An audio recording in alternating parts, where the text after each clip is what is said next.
Hi everyone. I hope I'm audible. We're Yeah. now starting this webinar.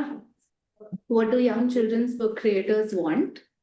My name is Dipali. I work in the quality reading materials team at Room to Read India.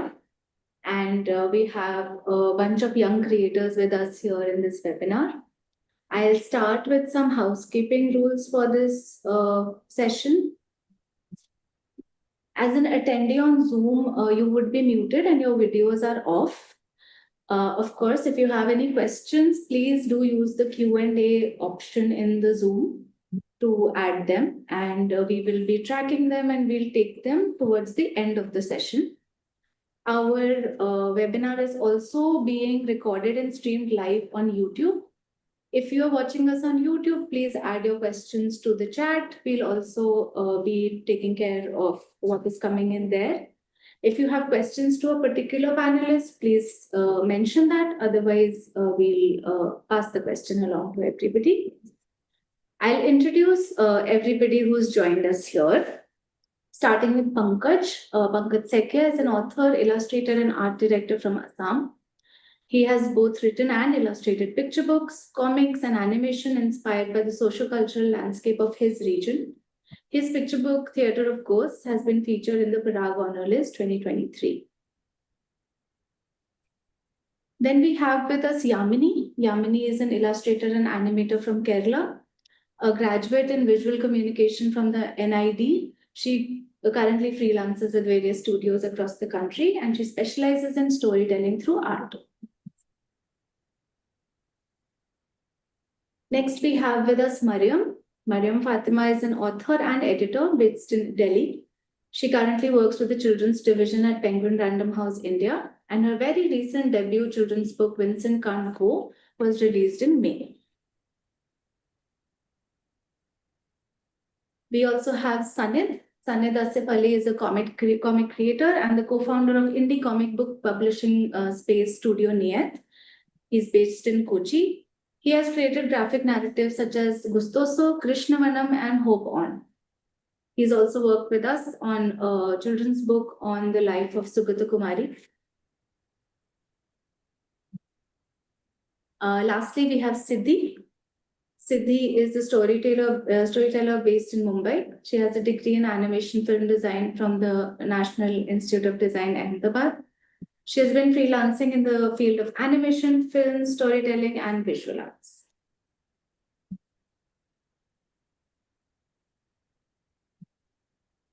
I hope everybody can see our panelists here. We'll start. I'll give everybody some context. Right now, the Room to Read Children's Literature Awards are midway. Every year, we introduced these awards in 2023. We are in our third year. And our categories in these awards are called Young Author and Young Illustrator categories. So when we were thinking about how do we define who is young in this industry, we thought about primarily age, of course. And we thought, okay, let's say 30, 35, till 30, 35, you're young. But then we decided to expand it a little bit because there are plenty of people in this industry who are also entering at a later stage in their life. They may have other jobs, they may have a career alongside, and they're working as a writer, as an illustrator, as a designer in this space. So we thought that young for us would also mean someone who is just starting out, doesn't have a lot of published books, and is looking, for that kind of support, recognition in this industry, which is very important. So I will start with asking everybody here, what do they feel about, being called young creators? Of course, our definition is one thing, but if I ask you, do you feel like you have just started out in this industry, or do you feel that you have gained traction? And what has your journey been in this space so far? Maybe start with the youngest here, I think, which is Yamini.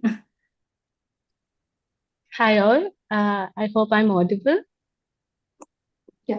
Yeah. Yeah. So I do feel young majorly because I just started off my career in children's book illustration.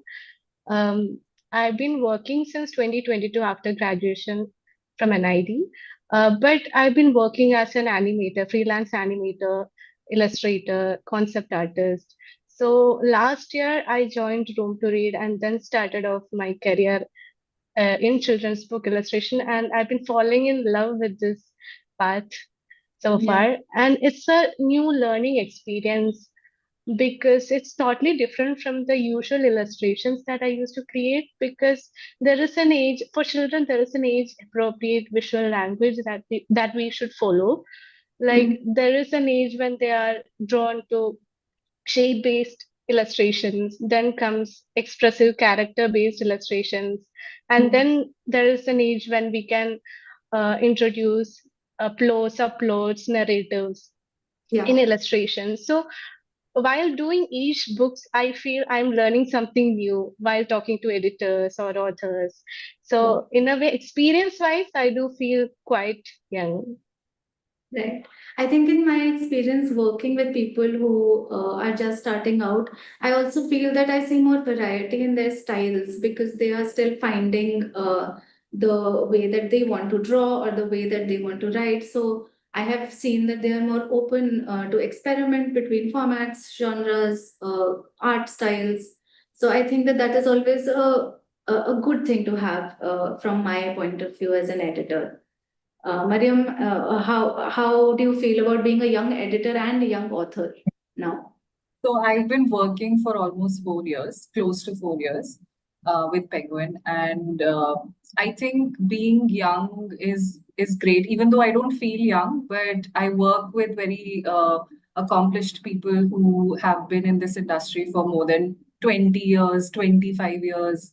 So there's a lot to learn. Even after more than 3 years, I feel I'm still learning, and there's a long way to go.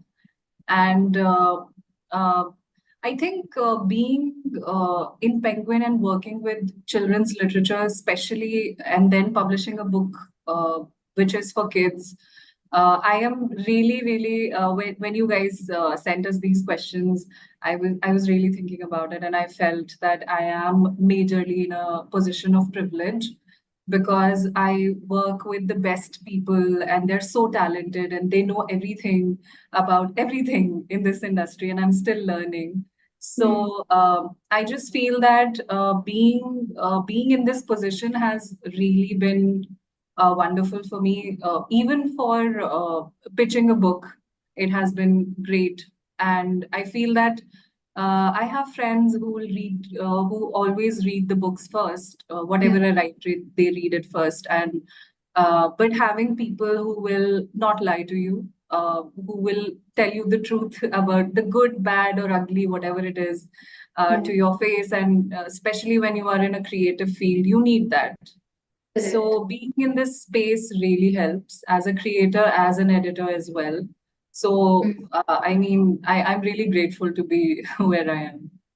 Right. So you're saying that the mentorship and the support, Yeah, creative support that you get as a young person in the industry is it's a good space to be young in for yeah. that. How about you, Sanid? You have a different perspective here. Yeah, so yeah, I think Yamini might be the youngest and I might be the oldest person in the panel. I don't know, but it's yes. Can't The reveal it. can't yeah we can't reveal it, but yeah, uh, but yes, right. Like actually, I am a comic publisher based in Kochi, so my primary focus was on creating different comic books. But then I just fell in love with the care with which a lot of children's book were being made in the current era. For Yeah. example, I'm really inspired by the Rajiv Ipe's work, even C.G. Salamander who writes, and their collaboration is something which has inspired me a lot. And even the outside books like Oliver Jeffers' books, which are truly, they're taking a lot of care. And then you discover all these Indian books and the way people are trying to connect with children, and so much care to the audience. As audience, all these creators are now giving an extra attention on how children will be receiving it, and they are taking feedback from the Right. children, and then making it better. So Mm. that what inspired me to create a picture book called Cat Needs a Friend. And even like while doing the comic book, books, I really want to do a picture book. So I did that. Cat Needs a Friend, and then you get that audience reaction, and I think children are only the kind of audience who give such loud reactions or very honest reactions to a book, right? You are reading it to them, and they are then and there they are responding to it, and there you are getting, okay, what is working, what is not working. So that is very exciting, and it also connects to the time when you were creating something as a child for your friends, which I used to do when I was like 10, 12 years. So we had a small children's magazine called Minna Mininga, translates to Firefly. So me and my friend Arun used to create the small booklets. I think most of us must have done something or the other like this, where we just present Yes. something to our friends and they enjoy it. And we used to make this books, small books with a lot of mimicking, like we have Balarama, almost like the Champak or the Chandamama, that kind of a book. And we used to circulate it in school.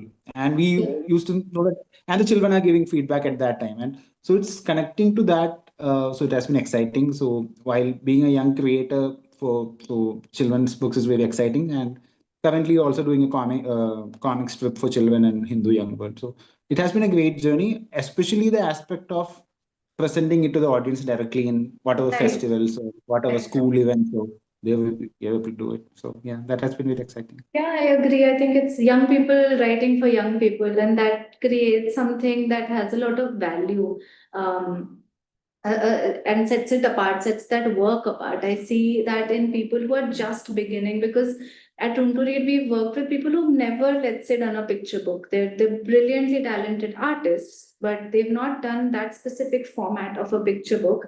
And you may have to train them on the format itself, how it might flow, but what they bring to the page in terms of expression and action sometimes surprises us as editors. So that's always wonderful to have.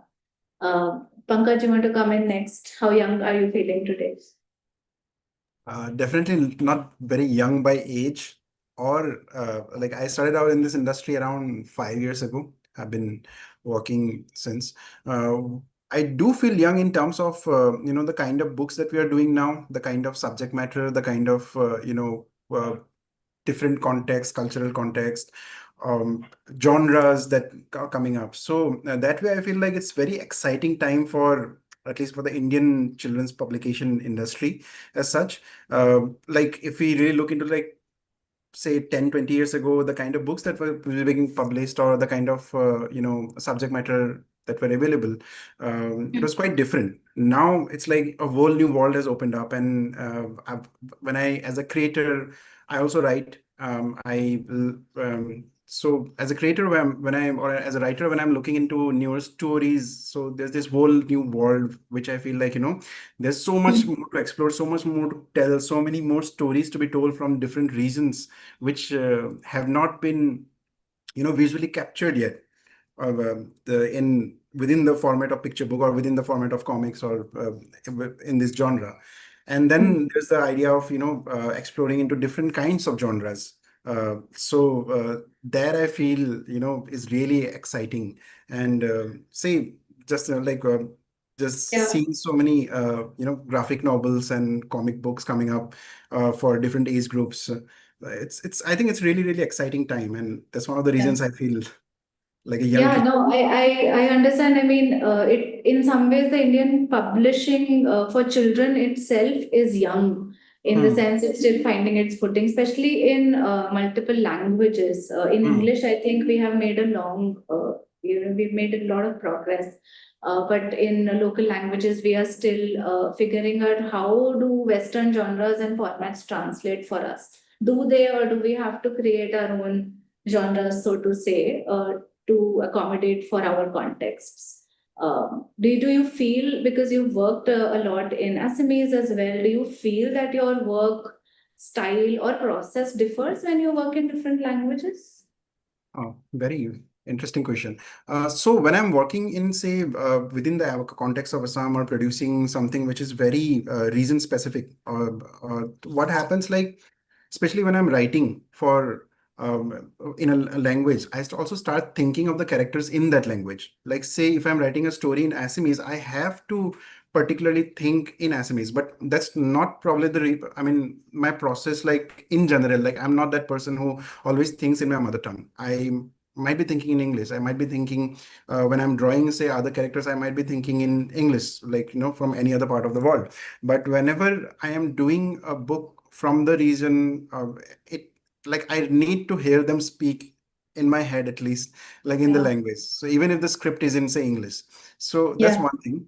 Another thing that you pointed out, like how children's book publication industry within India itself is very young, and we're still trying to find our own footing in that manner. But at the same time, I would say, I've been kind of right now rediscovering works in regional languages, some of them, especially in Assamese, because I started working for this magazine called Hatipoti, which is again a regional magazine.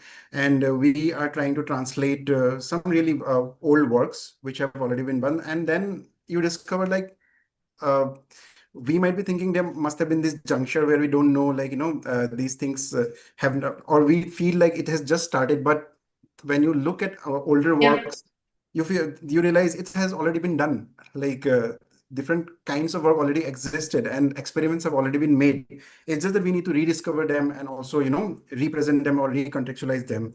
So Correct. yeah, Maybe they're not in the formats that we expect them to be in, but true. you're Yeah, saying that there are histories of children's literature specific to different regions that exist. Yeah. true. Siddhi, let me come to you. As a young illustrator, and I know that you've been an animator, how has your experience been? How is it like working as a freelancer in this industry?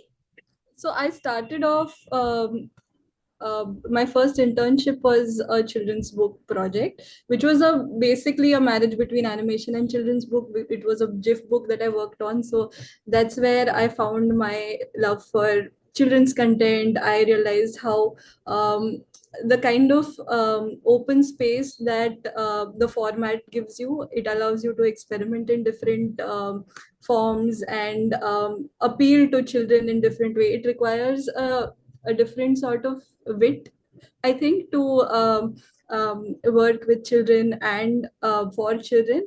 Sometimes we assume that children would like certain things, and we come from that assumption. Especially the reason I feel young is because I came from that assumption, and I was given very blunt responses to all my work at the beginning. So it's been a fun journey. It's a big space to an area to explore, and I think all the the discussion you were having with Pankaj about how Indian children's literature industry is still finding its foot. We can see that in the kind of projects and the experiments that we are doing. A bunch of projects that I've been a part of, all of them are so different from each other. I think the more experimental we are with the field, we are also trying to reach different audiences and try to explore and not be stagnant in what we're doing. So I think that has been very exciting. Yeah, I think that that's exactly what I was saying. I feel that people starting out work on such a variety of projects sometimes. I've worked with the same illustrator for a poetry collection or a picture book or a graphic novel, and I've then been able to tell people, you know what, I think that this is what your niche is, and maybe this is where you're fitting in much better than another format. So I think that that is it's good, the experimentation that we're seeing in many ways. But since Siddhi was talking about experiences with children which didn't turn out like she expected, does anybody else have a good or bad experience with children and how it informs our work?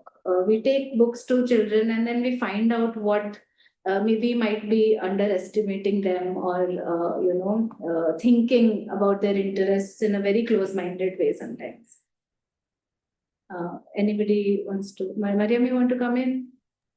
Yeah, sure. So, as editors, also, we are always, I think the best part is the anticipation of if what we are creating will work with the kids. And we get to see that during the World Book Fair when the kids are like crowding the space and picking out books, and they can be very brutal that, oh, that's bad, this is good. So seeing that is always so nice and kind of gives you a feedback of, because we are usually just sitting behind our desks and working. And that's when we get to interact with the audience during the fests or the sessions that we do. And I think that's when the book really becomes real because it's interacting with the kids, and you get to see uh, a lot of reactions and sometimes no reactions when you feel that, oh, this is going to get a big reaction.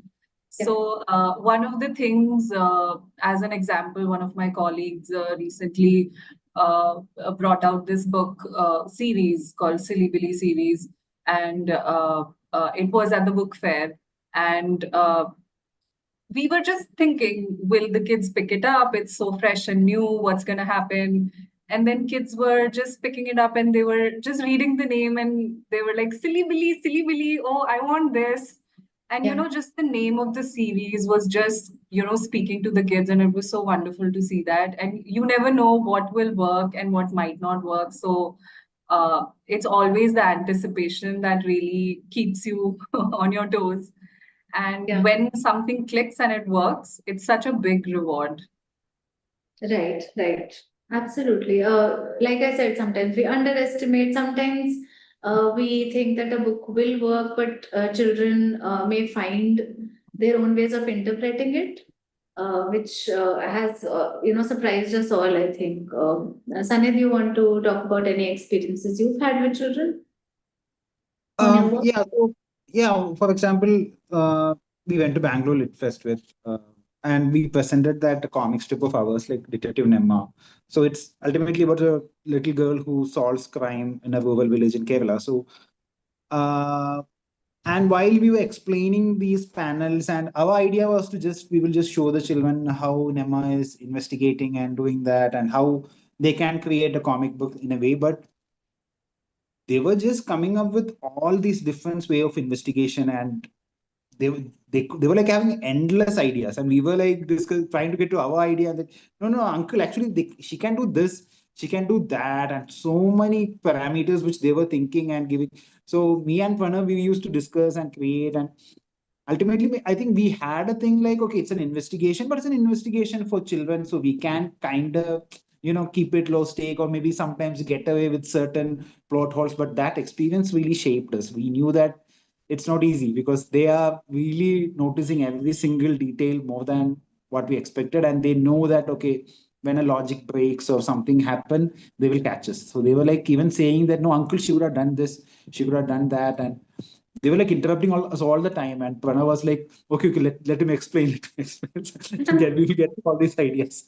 So it was nice. I mean, it's always like that. They always at least 5 steps ahead of us when we are telling a story. They already understand where it is going, or they have some better ideas to tell us. It's always Correct. we are talking to a very perceptive crowd. I have always felt. Absolutely, we have. And that is one reason that, of course, we are all here and we agree that children's books need to move on from educational messages. And in many ways, they have. But sometimes we still find ourselves working with books which have some kind of teaching behind it. As a young person, a new person in this industry, do you think that publishing needs to adapt itself a bit more? Like, what is the next step you think publishing as an industry? What do you want from it?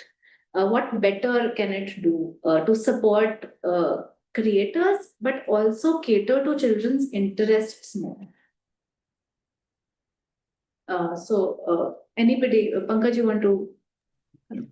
I think one of the things that I've like from my own experience, I could say, like, children are in lookout for things that they would want to keep going back to. Like they want to or say like how we used to have series, right? and we would associate with one character, and then just keep exploring that character through different journeys and adventures. So something like which I feel like has kind of I don't know, I'm not sure, but then again has kind of uh, that kind of material is no longer available, I feel, or have not been explored enough within the Indian context. So I feel like we need to give kids what more fun elements, I would say. And by fun, I don't mean, it can be it can be like, adventure, it can be mystery, like uh, variety of genres which they can choose from, because you don't know what attracts, like a genre that might work, say a mystery genre, or a horror genre that might work for a kid may not work for the other kid. Like they might just be interested in something related to science, can also be informative, can also be very uh, knowledge based kind of thing. But the very idea that to be able to cater to a wide variety of readers and provide them with all those options, and Mhm. provide them with options which are I would say, like, I don't know, page turners for them, right? So that I think is something that we need to more look out for, rather than just thinking in terms of like, okay, we'll give impart this kind of knowledge, or this kind of morality, or something like that. Yeah, More exciting more work, exciting. and maybe work that doesn't take itself too seriously. Not in the sense that Sanid was saying it needs to be still well crafted as a narrative, but maybe we need to sort of remove ourselves as adults when we write or create the stories. Yeah. Anybody else? Siddhi, you have anything to add here? Have you worked with publishers wherein you've had to meet certain requirements of the text, imparting any messages? Not really, but I was just thinking while you guys were discussing. I think what could be important is to trust the audience's intelligence, and because what happens a lot of times is because it's children's content, even when you're creating it from the base idea, it's toned down or it's oversimplified just because you're catering to a children's audience. But one must really understand the kind of world we are living in right now, also the kind of exposure that the children of today's day and age are getting. So uh, trusting not just children's audience but any kinds of audiences intelligence and taking them along with the journey could be a very good way to or good direction to head in. Right. Yeah. I absolutely agree. I was just thinking that when we talk about reading as adults, it's always called a hobby. But when it's for kids, it's not really a hobby. It's something that you're trying to teach them. They should learn something. That's mostly the mindset that parents have. But editors also are like creating a space for books which are just for pleasure for kids, you know. Obviously, I'm sure that kids, adults will take out some sort of moral of the story from within that book, even if it's just purely for fun. I think that always happens, and I can't fight it. I'm not going to fight it. It's fine. But I think more and more editors are now giving space to that sort of content, and it's so much fun reading those books. And I do read a lot of children's books because I am in that space and I love reading these books. And I feel that more and more silly books are coming out, and it's so much fun. And I hope that uh, the kids who read them don't feel that something is being pushed down their throats, and just something that they find joy in and are delighted by. Yeah, yeah. I think that that becomes more and more important because they have so many avenues of entertainment, more so than we had 20, 30 years ago.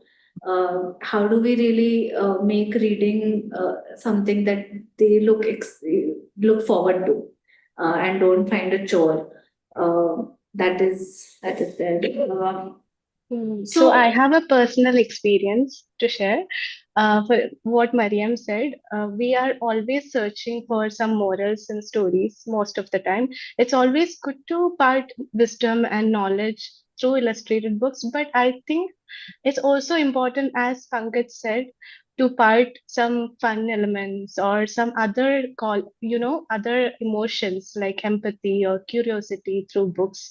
So the first book that I've created with Room to Read was about Karela, the bitter gourd. A child is not liking bitter gourd, which is a universal feeling, and even adults can relate to that. And that time I was having a confusion, and I was asking the editor if we should add somewhere if that the bitter gourd is good for health or something. But then she told that it is about that feeling of that relatability. So Yeah. that way, while a child is reading that book, she or he will feel that he is okay. Everyone is like that. It's not just me. Yeah. So I've given another example that day. That is another book called I Talk Like a River, written by Jordan Scott.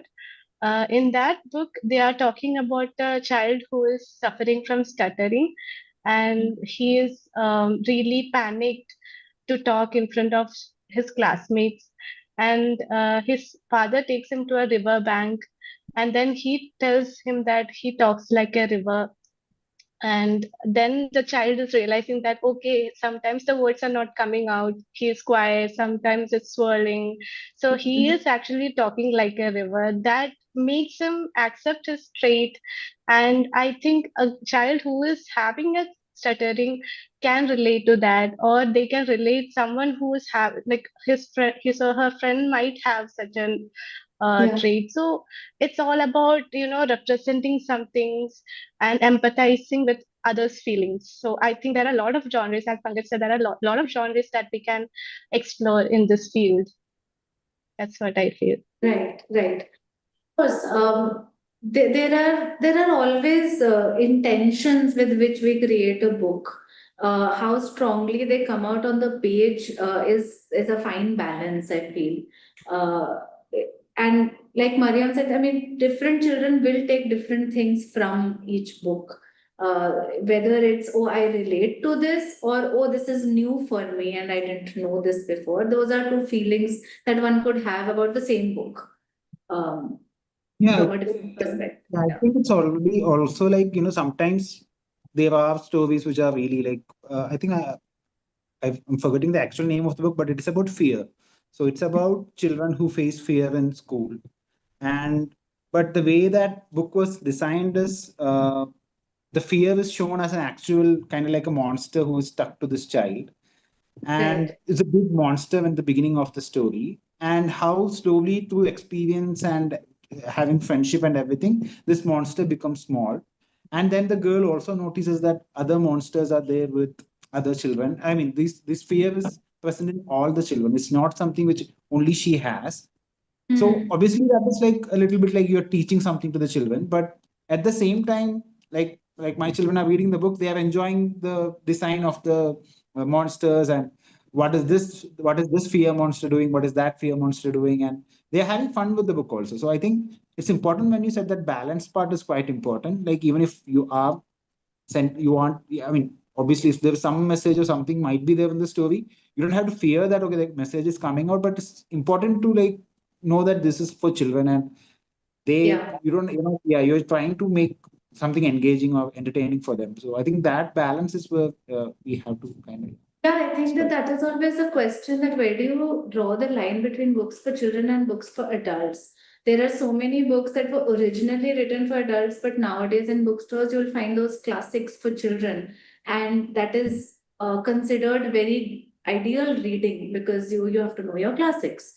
But those were never written for children to begin with, and which is I'm not necessarily saying that's a bad thing. But when we are writing for children, I think the story that you want to say can be presented in so many ways, keeping in mind, okay, this is a 5-year-old I'm writing for. What I mean is that there are maybe no restrictions on themes. It's just the way you say that story, the way you craft a character around what you want to say.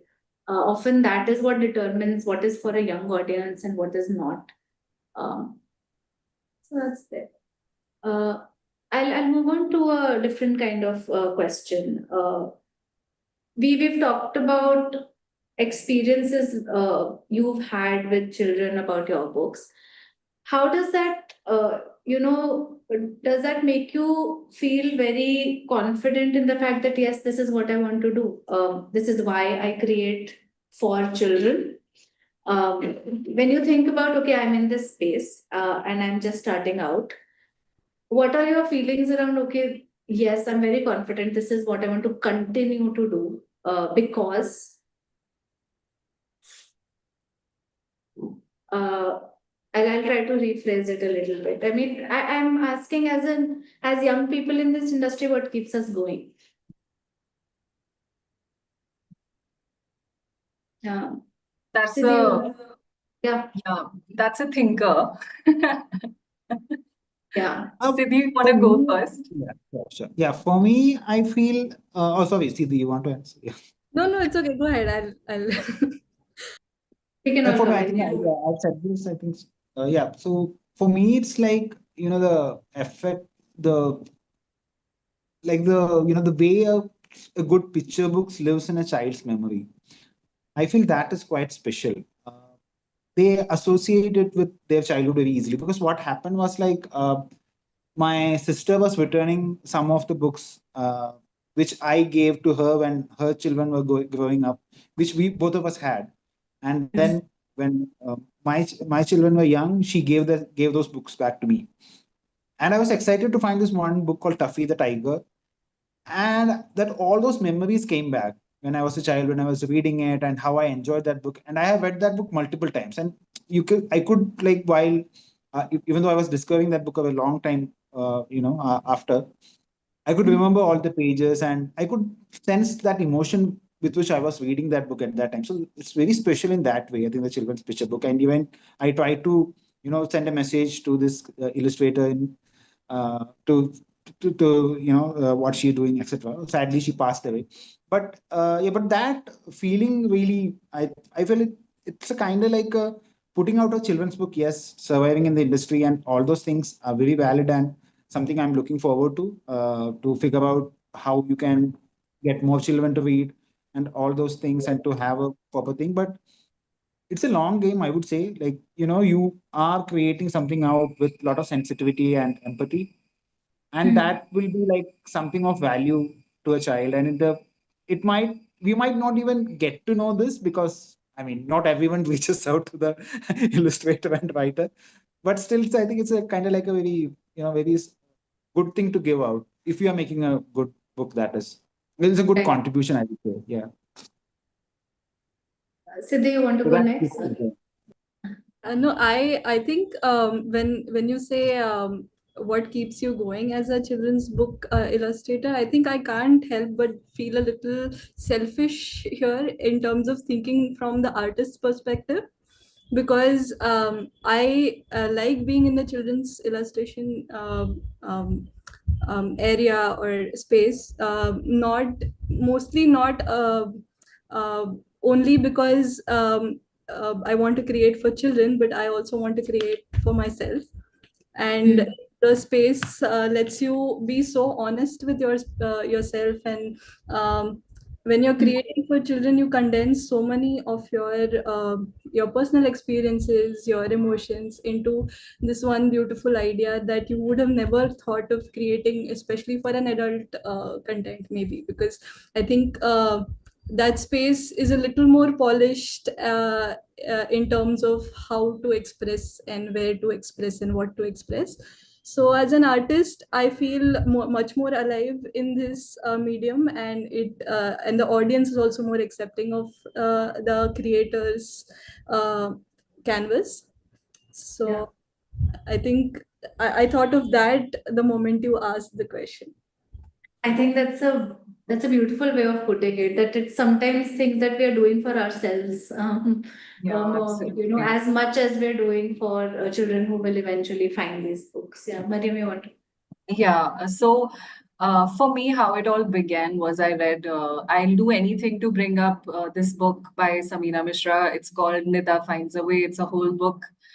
And that's the first whole book I read. And when I read it, I felt so seen in the most, you know, in the most natural way, like a character who is a Muslim person, Muslim girl, just existing in the gullies of Delhi, and nothing very showcasey about it.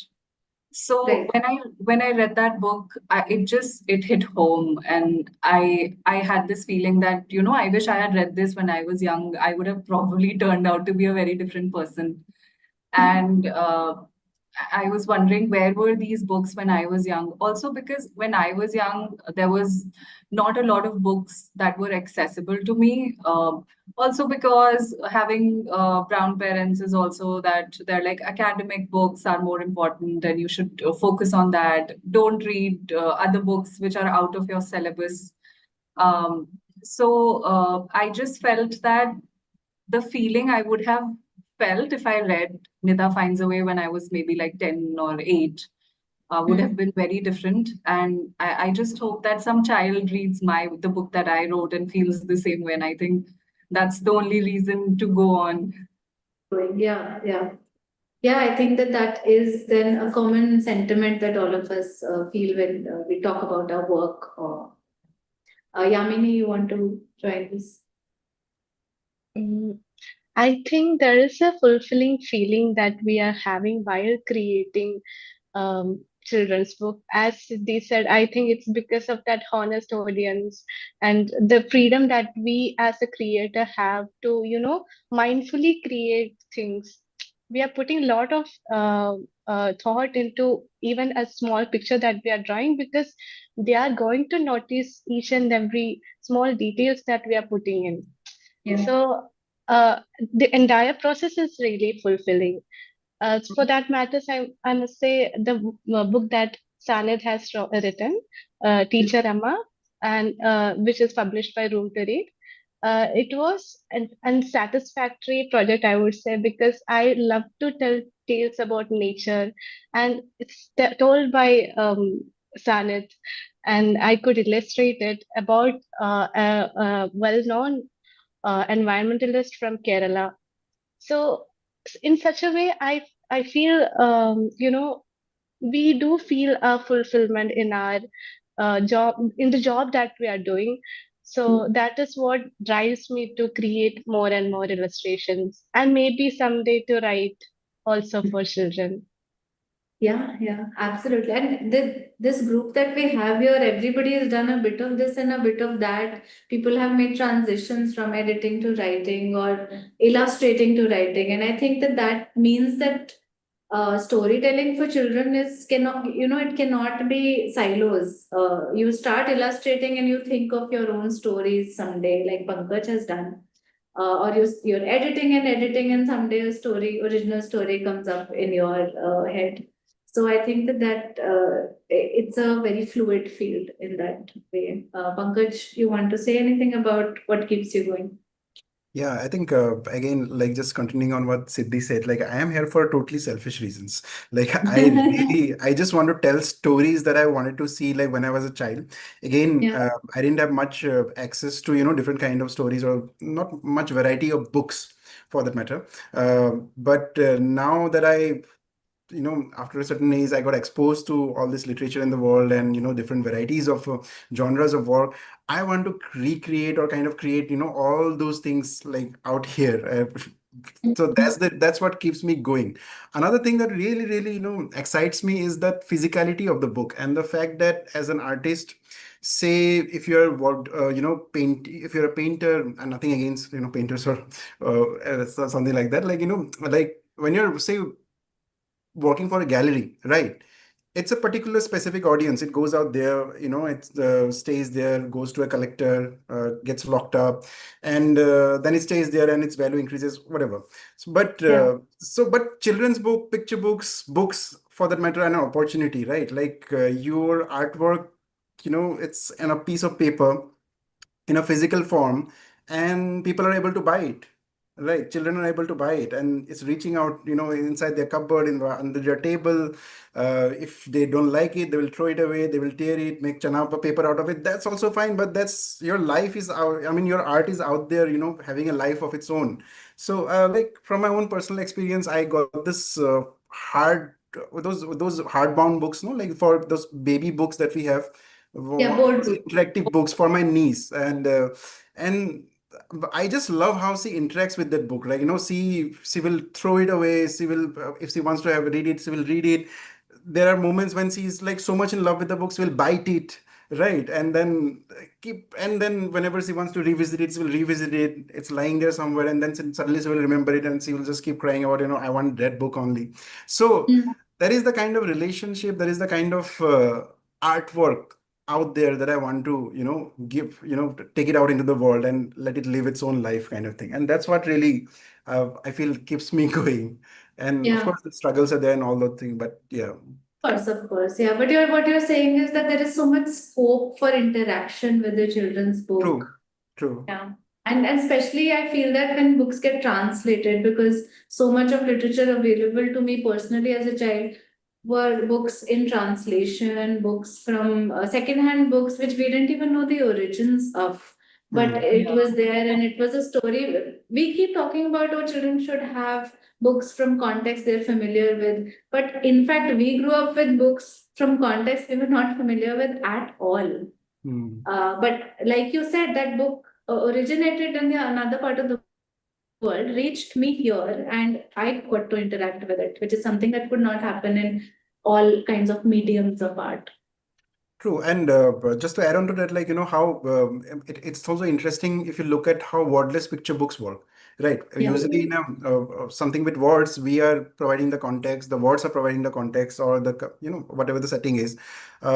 Sometimes, like, and I have interacted with children with some of my wordless picture books, and say if something there are visuals which are like very unique or specific to a particular region, and then when you show it to a kid with some other region who has never been exposed to these visuals, but they are making their own to context, they're making their own narratives, they're making their own interpretations, and that's kind of adding on. It becomes like a new book altogether. It's no longer your story, it's a whole new story that they created. And I think that's such an exciting space to be in for a book, right? Like, it's just something else, it becomes something else. Correct. So how do you present how do you present the wordless book as Pankaj, if you can? Oh, Like, very what easy. is the step? Yeah. Yeah, just have a I mean, big screen. do you try or it? Yeah, got it. I mean, do Yeah, you like, just explain each panel, or do you are you making the children? just leave it to the kids. Like, that's the best thing about like wordless picture story. When you're having a session, that's where you just take a back seat. You present, okay, this is the first image, and Yeah. like, they will do the picture reading, they will bring in their own interpretations, and then you just keep going to the next image and let them do their magic, and they just take over the session. I don't have to do anything for that matter. Like, I'm just there, just facilitating the slides. That's all. Yeah. And on the other That's all. hand, making a wordless book is one of the toughest things for creators and editors, because we get caught up in it looks fine to us, and then a third person will say, "Ah, मुझे तो कुछ समझ में नहीं आया." Like, how did you go from this to this? Because it's all wordless. So they're But if you often do it very right, hard to it make. has a universal appeal also. Like, if you do it right, Yes, so that's also absolutely. If you do it correct. Yeah. So, okay, I think we're at 4:50. So I will ask my very last question to everybody, and then maybe we can go to Q&A. We have some questions. My very last question is, as a young person, if you had to sum up, what do you want?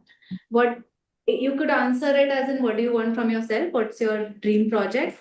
You could answer it in a, what do you want from this industry, so that you are able to actually realize all your publishing children's book streams. What needs to change. So I'll hand over to Yamini. Can you hear me? I think last part got a little bit. Oh, I'm so sorry. Okay, Yamini, I was just saying that my last question for this webinar is, what do you want? If I say that, how would you feel? So there are a lot of dreams actually. So I'll just streamline and say the dream that currently I have. It is to create more stories for children, obviously, and create illustrations in general that tell story. So I have an Instagram handle called Yamination, and that's where I post all the series of small comics, wordless comics, and all other illustrations. So I love to pay more attention and create more stories that is of subtle, that convey subtle emotions or nostalgia or about nature. These are the topics that I'm really interested in. So also which is set in a context of Indian context or a context that we are really familiar with. I think Sanad is doing a great job in that currently. That detective story is set in Kerala context. So such, I think that also I want to create something universal also. But yes, currently there are a lot of things going in my mind, hoping to create all Have of the them. time to actually do all of it. Exactly, exactly. While working, we sometimes, forget to work on the things that we love or we want to create. But I think while we are having such a group discussion or we have a creative group to discuss all these things, we have a motive or a fire to do all those works that are in our mind. So Mhm. that's what I feel. Yeah. Mariam, you want to go I next? I think for me, a dream project would be, it's very unrealistic, but like creating a graphic novel where I illustrate. But Oh, I can't illustrate to save my life, okay? So maybe just creating a graphic novel with someone else and I write and the other person illustrates. That would be a I dream hope the project. right person is I mean, many listening to people you say on that this call. comics is for the people who can't draw accurately, right? That's what many people say about Thank comics. So you it's for like, encouraging me. no. I'm not like, I'm not a trained illustrator, but that's what everybody say because comics is always like a little bit of a distortion to the reality. It's not always. I know that when you compare something like a Marvel DC comics, yes, it's quite overwhelming, but it's like really different comics have different styles, and it's just You that could you come just up have with to your style own the style. style. Yeah. Some of the Yeah, but style I suits the really story. feel that illustrators add magic to the work. Absolutely. Because even Pankaj's book, uh, Zuni's Alarm Clock, it's set in Kashmir. It's a book for 5-year-olds, and it's wonderful. And there are these like small details with like Yamini was talking about, just tiny details. I had such a big laugh, and I felt that made the whole body of work more real. There's this kid Mm. walking down the stairs, Zuni's brother, and he has a sweatshirt or a hoodie on, and it says Abibas instead of Adidas. And Oh yeah. just that one spread for me kind of he took it Yeah. all away for me, that oh my god, this is so much fun and real. And I think Yeah. that like there are people in it, just the way he has drawn the noses, it's amazing. Yeah. Yeah. Yeah. Pankaj, should we move towards your big want as a young creator? Yeah. So no, I think I'm already uh, working on my dream project. Hopefully, I will Okay. announce soon. It's a graphic novel, and I've been planning it for quite some time. Thankfully, I got some funding for it, and then I'm able to start it off. Mm. So I'm really looking forward to sharing it with the world.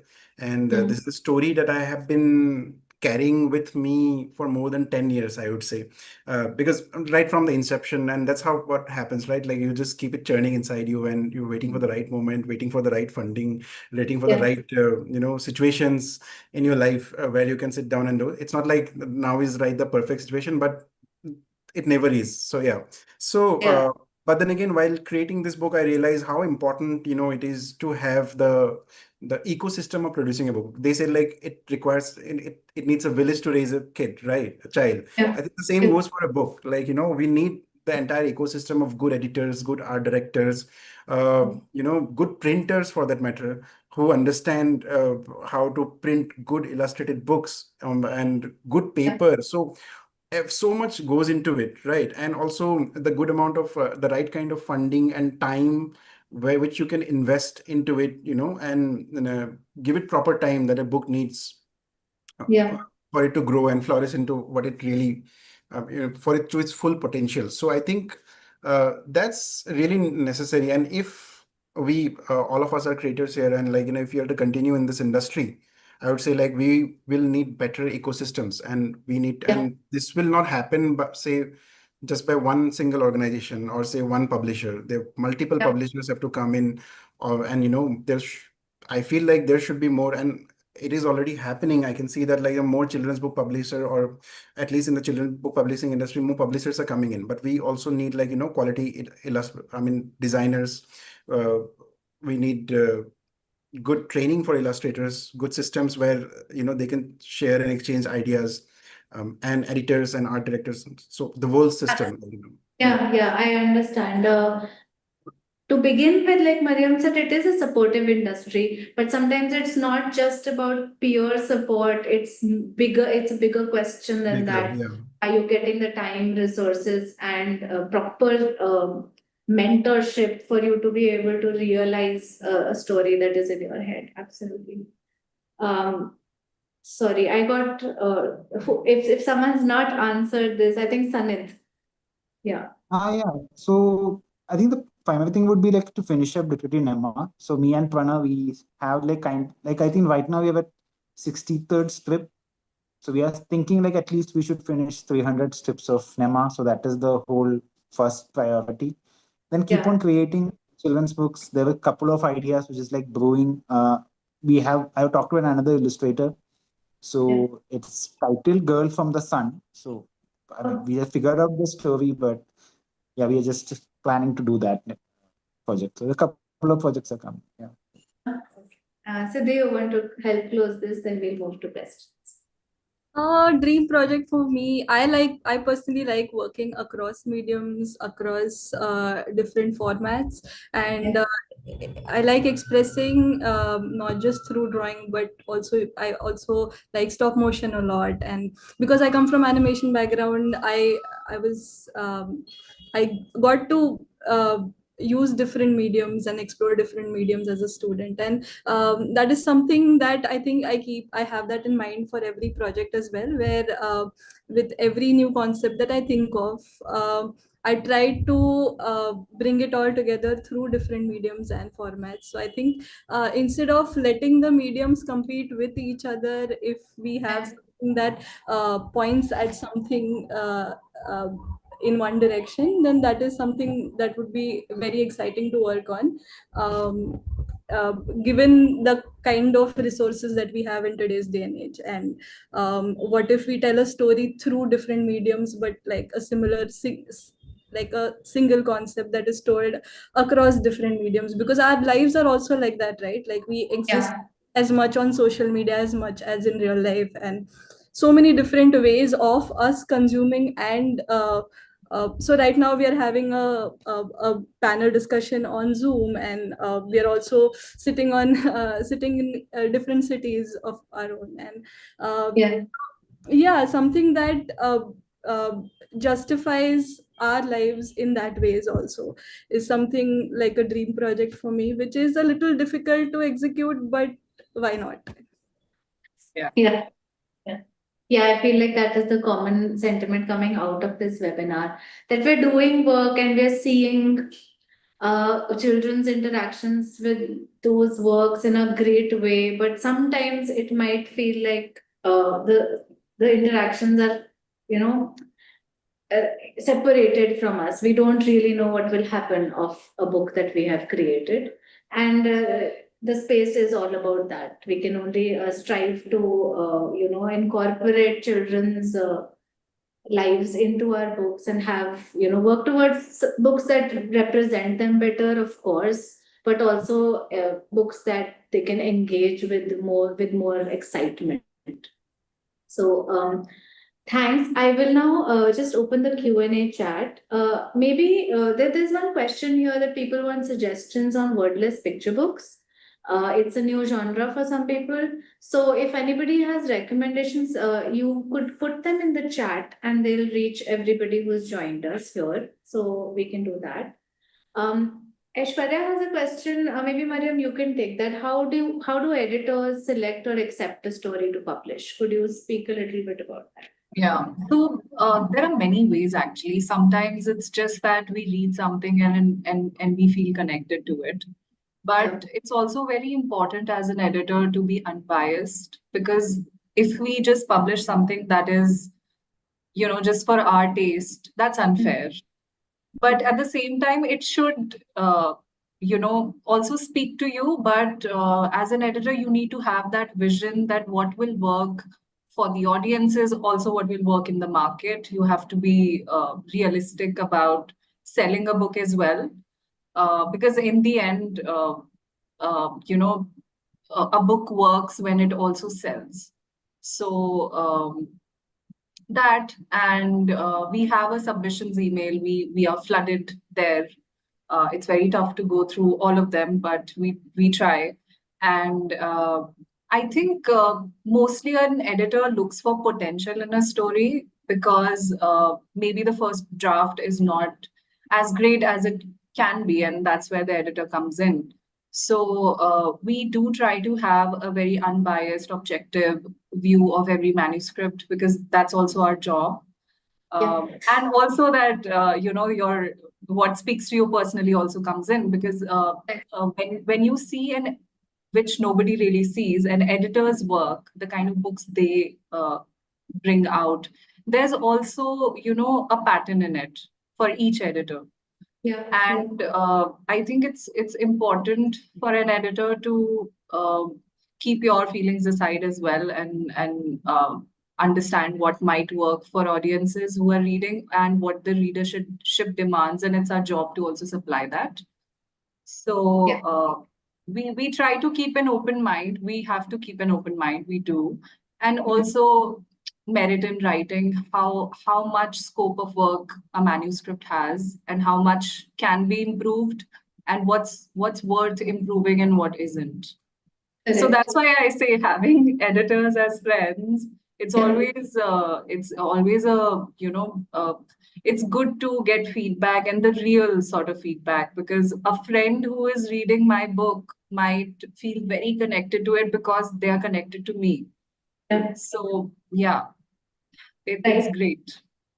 I absolutely agree with that. And I want to add that that's why it's important that editors, I mean, there is diversity in editors, because otherwise we'll keep commissioning the same kind of thing. We Yeah. need different people to whom different things will appeal. That's the way Yeah. forward. Yeah. Another question here, which is interesting, is it still possible to engage children with books in these times dominated by overstimulating digital media? And I think that, Siddhi, you were talking about mediums and how you come from an animation background. Do you have an answer? Of course, there is no answer. The fact that we are living in a digital age is not going anywhere. But how do you see the role of children's books then?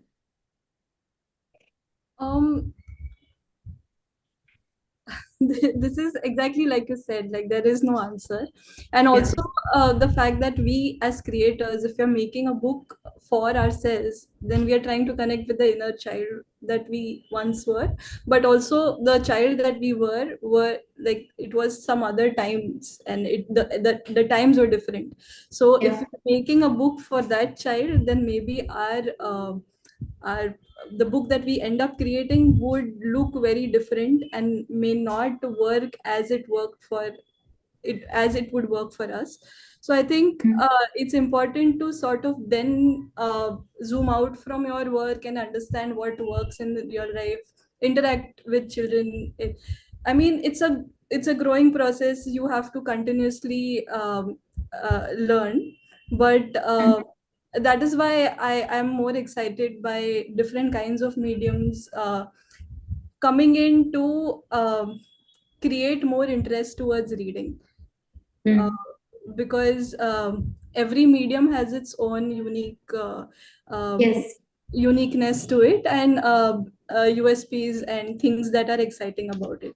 So if all of them can come together, so like how they're using reels to make people watch more films, I think trailers are they better on reels nowadays than any other.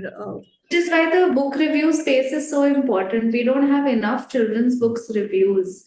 If someone genuinely wants to go out in search of good books, they don't know where to start.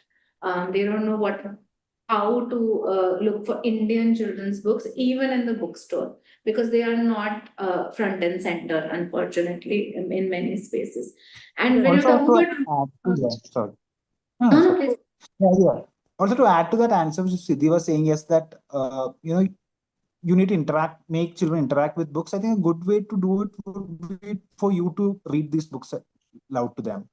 I think that is always something which children look forward to, right? Like that's when the children also feel that this book is something really special, because an adult is also interacting with it, and he or she is also really excited to tell this story to the children. So I think to start off with, you also have to start loving picture books, and you also have to select these picture books for children and just start reading them to them.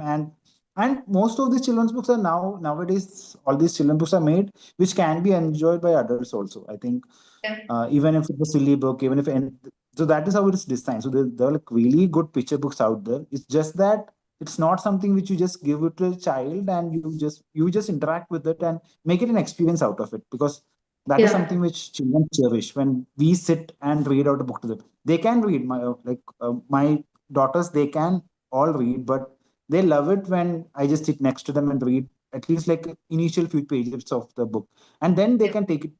She just took it away from me and she started reading the rest because she wanted to move faster. So that is the kind of, I think, things which you guys can have that cultivate that culture of reading in the home itself, rather than us thinking that children should read. We should also show them that this is a cool thing to do or an adult thing to do. Also, I feel that there is a conscious effort from parents, because they have seen a saturation where children are getting exposed to, social media, and they are not able to monitor what they are watching. It might be something that is not age appropriate, and that might affect their psychology, maybe turning them to more aggressive. We are seeing such news. But I think now, in that saturation point, we can see many parents taking a conscious decision to bring back reading habit, and even the elders are starting like going back to reading. So I think it's like a wave where it will go up and then down. Maybe we'll learn the advantages and disadvantages over time, I guess. Right. And I mean, somewhere in this conversation, Pankaj was talking about how we need to do series again. Like we've lost like series of memorable characters where you get to see the same character in different things. I know Sanid is doing that through a comic strip. But when we talk about different mediums of storytelling, somehow cartoons are doing that, and children are following that very addictively. So maybe we need to look at what is working for them in that digital space and maybe how to translate that into our books. Everything may not be possible to integrate, but there is some learning there that what is appealing to children in those visual mediums. Yeah. Also, like I would like to add on, like, we books as a medium or as a technology for that matter are a physical medium. They have been around for a long time, and we kind of, if you look at, say, for example, if you look at a book from a foreign publisher, say a European book or a picture book, particularly, say something that is done by Oliver Jeffers, the kind of colors that he uses, the kind of print quality that is there, the kind of paper quality that is there, right? The way the book as a physical form, when you're holding it, how it is feeling.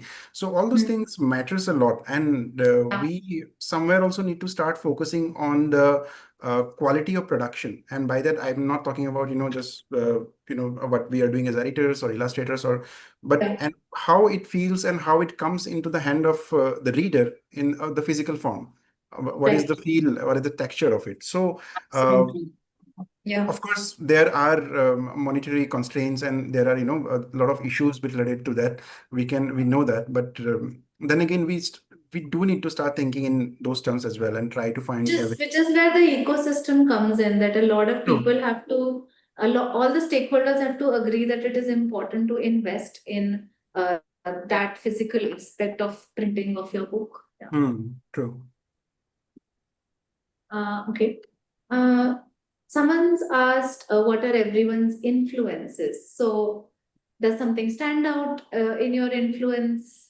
What has influenced you to maybe begin in this space, or something that continues, someone's work that continues to influence? For me, it's Tintin. So it's an easy answer. Tintin. Tintin by Hergé. Yeah. Yeah, Tintin. Yeah, it's always Tintin. Recently, I was feeling like a lack of inspiration. I went and because I wanted to do something low stakes story for Nimma, I went and read Cast of Emerald.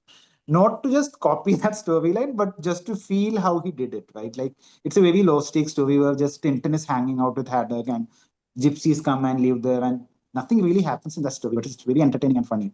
And just to see how it is being done, in one single page, many things are done. It's quite. I mean, I'm already a fan of it because since childhood, but now Yeah. it's just how he is doing it is incredible, and many things which I think as creators we are told not to do, he's doing it in every page. Like don't cram so much dialogue in one single page, and Yeah. he's doing it consistently, and you are not at all feeling overwhelmed by the dialogue. How he Yeah. does it, I still don't know. I can see it, but I am not able to figure it out. 5 dialogue Yeah. I write, and it's already crowded, and I have to split it for the next page. But this person has done it, so it's always tempting for me. There are many other influences, obviously, but Oliver Jeffers, for example, even Rajiv White, CG Salamander, Roshan Kovicianel is an excellent illustrator. So he brought out Tara of the Stars, which is a good book.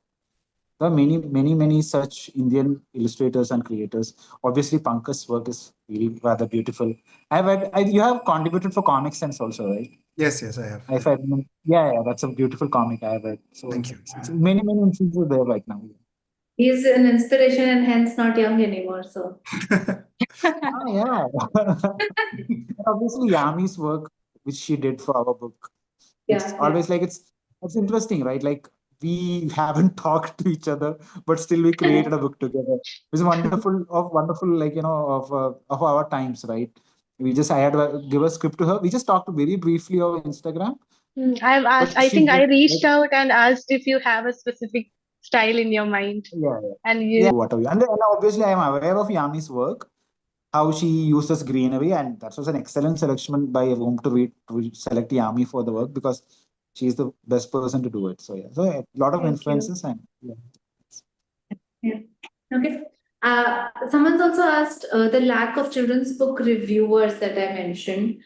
Could we speak a little more about it? So I think that reviews are core to getting. I mean, if we want to answer the question of why aren't parents buying books, why aren't children into reading as a practice, we have already talked about a couple of things that parents themselves are not reading. So it's hard for kids to connect with books, digital age, etc. But reviews help because you're consuming digital content. Now, say if people are looking at even the likes of us, editors, writers, talking about their work a little more, I think that it makes an impact. And we often live in this bubble where I know what I want to recommend as a book, you know what you want to recommend. But even in my own families, I see that people don't know where to start. What kind of books are suitable for my child, or they don't even know if such work is happening in India. They might know of the Tintin, but they don't think that contemporary work is happening. So, I mean, that's what I have to say. If anybody else can talk about reviews and the space that they deserve. Yeah, I think when we are selling a book, we are also selling a product. Yeah. So when parents are buying a book and they are not themselves readers, so they need someone to pick something appropriate for their child, and I think they go to reviews. Even when you buy a product on Amazon, you do go to reviews just to see if it's good or bad or how it worked for other people. So I think similarly with books, especially when the readership is much, much smaller than adult books, Yeah, I think reviews really, really help. And yeah, sometimes, you're looking for some very specific thing to read, and in a review, you'll spot that. But that might not come across from the blurb or the picture, like the cover itself, and you'll spot it that, oh, okay, this integrates this theme, so I want to read it now. So I think reviews definitely really help. correct. And even between, because we work in libraries, we see that a lot of children pick up books because their friends have recommended it. So it's Yeah. not a review in the traditional sense, but class में अगर बात चल रही है किसी किताब के बारे में, तो everybody wants to read it, right? So it becomes a shared experience in that sense. That's what reviews are about. Um, So, one last question I think we can take. David's asking, with more and more censorship creeping into works of art, do you feel that it has impacted the children's literature space? Has anybody felt like they had to work in a particular way to avoid their work being censored? I think with the editors that I know, if there is something being censored, for example, the section on Mughals was taken out in the from the school syllabus. So we just went on and created more books on Mughals, and we are very unapologetic about it, and we're like we're going to do it even more now. So I mean, it also becomes a space for defying or just doing what you're told not to do, and we're just gonna go ahead and do it even more. So I would say it's a fun space. There are Yeah. limitations sometimes, but I think overall it's really rewarding to be in the children's space. Like how I was just talking to a teacher yesterday, and and she mentioned, like, again with regards to the history books, Mughals, and how our textbooks are getting thinner by the day, right? And they're like, because topics and certain specific things are being slowly removed. But then again, that also I feel creates opportunities where we as creators can come up and and bring in more interesting things, like how the books on Mughals, like I think. The Emperors, I think a book, Book Emperors, the Book of Emperors came up. There's another one by the same illustrator on Indus Valley Civilization. Indus, yeah. Indus, yeah. So so these kind of genres are like really interesting. I Gulati, feel right? there's a pardon. Nikhil Gulati. Nikhil Yeah. Gulati, yes. Nikhil Gulati, yeah. So Nikhil's both the books, I think both of them he illustrated, and so I feel that it's like an opportunity, like to create more in those spaces, and talk more about history, more about things that probably schools are kind of stepping away from, probably. But then again, we can do it better, I feel. We can do it in a more interesting and more exciting way. Yeah. Yeah, and very interesting, because that is the same answer to the question, how will AI affect children's books? I've spoken to illustrators who are like, it's fine, it only creates more value for my work, which is not I going agree. to be automated. Yeah. So, I mean, censorship or AI or our current political realities, the answer, I think, is to keep experimenting with the work that we are doing. And we need the ecosystem to support that, of course. It's not possible without people who can, stand for these things. And I think AI Sorry. would have thought of writing Abibas instead of Adidas. That's for sure.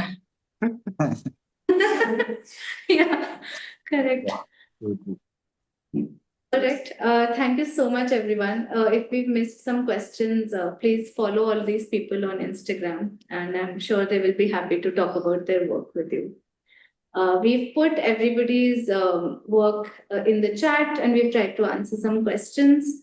I think people have also recommended wordless books in the Q&A box. So thank you, and we'll connect with you through our Children's Literature Awards. We have more webinars coming up. Thank you.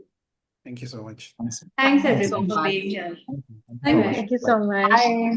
Bye. Bye.